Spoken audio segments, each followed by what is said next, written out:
दिल को बिछाने वाले हैं। क्या तुम्हें पता है ऐ गुलशन मेरे दिल भर आने वाले हैं। कलियां न बिछाना राहों में, हम दिल को बिछाने वाले हैं। क्या तुम्हें पता है ऐ गुलशन।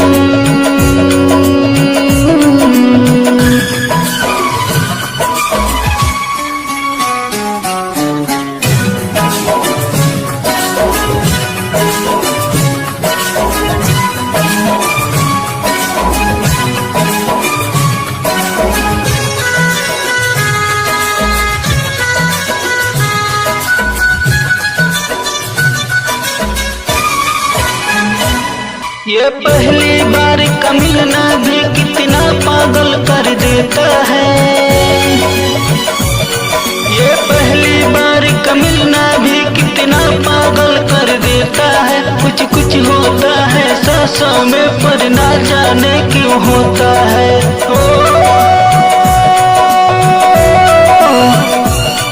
बाहों में भर के हमको मदहोश बनाने वाले हैं। कलियां न बिछाना राहों में, हम दिल को बिछाने वाले हैं। क्या तुम्हें पता है ऐ गुलशन मेरे दिल भर आने वाले हैं।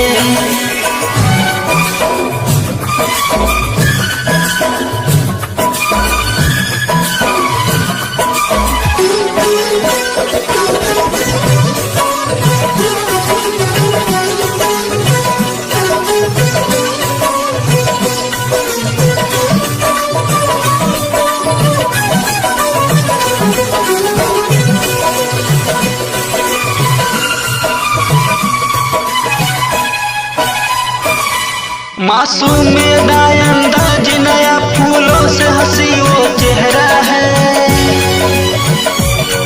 मासूम अंदाज नया फूलों से हंसी वो चेहरा है। मेरे ख्याल की वादी में उसका ही सिर्फ बसेरा है।